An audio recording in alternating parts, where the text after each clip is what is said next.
Hey there, my name is Chris Wilson. I am excited to get to review this cool guitar. This is a Seagull Maritime solid wood guitar, and it features a solid spruce top. It has the burnt umber finish, which is a really cool sunburst type, finish, but it's a little more reddish, which is pretty neat. It's got an ebony fingerboard, ebony bridge.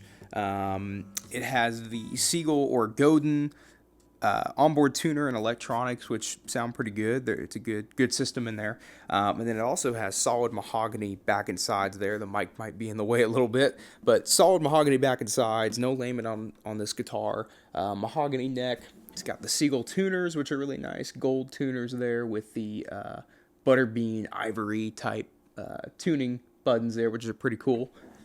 And then it's got the newer Seagull headstock there.